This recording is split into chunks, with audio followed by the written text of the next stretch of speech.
صبا تنویر اور آپ دیکھ رہے ہیں KYJ نیوز۔ خبر شامل کرتے ہیں۔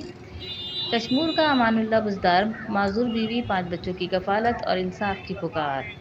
کراچی کشمور کا رہائشی امان اللہ بزدار 2022 میں ڈسمس ہونے کے باعث اپنے خاندان کے ساتھ قسم کشی کی زندگی گزار رہا ہے۔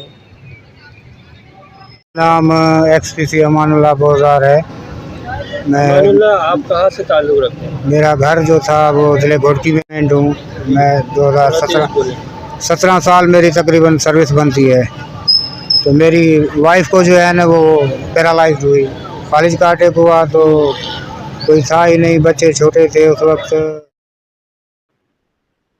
امان اللہ کے مطابق اس کی بیوی شدید بیماری کے باعث معذور ہو گئی، جس کے علاج اور تیمارداری میں وہ افسران کو اطلاع دیے بغیر 5 ماہ چھٹیوں پر رہا۔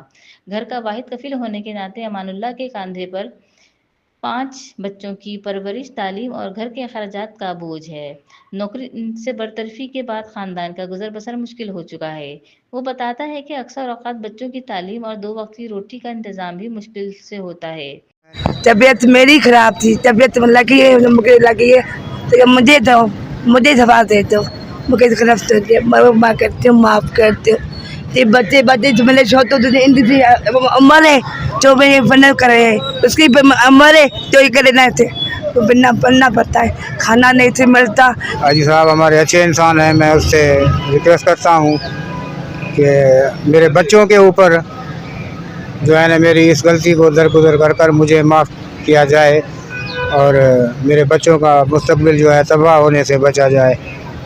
میں اور میرے بچوں آپ کے لیے ہمیشہ جو ہے نا وہ دعا کو رہیں گے، یہ میں ہاتھ جوڑ کر آپ سے ریکویسٹ کرتا ہوں۔ برائے مہربانی آپ میری اپیل پہ کچھ کریں، مہربانی کریں۔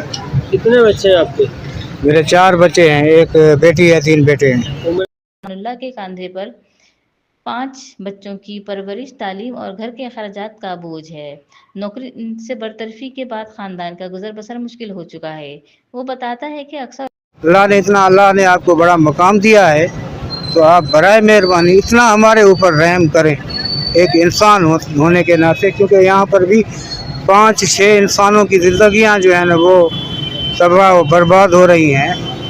میں نے غیر حاضری کی ہے، میں اس کی معافی مانگ رہا ہوں آپ سے، برائے مہربانی میں ہاتھ جوڑ کر آپ سے ریکویسٹ کرتا ہوں، اپنی میرے بچے اور میری معذور وائف دیکھ لیں آپ ایک بار۔ سے اپنی ملازمت کی بحالی کا مطالبہ کرتا ہے تاکہ اپنے بچوں اور معذور بیوی کے لیے زندگی کا بوجھ کسی حد تک کم کر سکے۔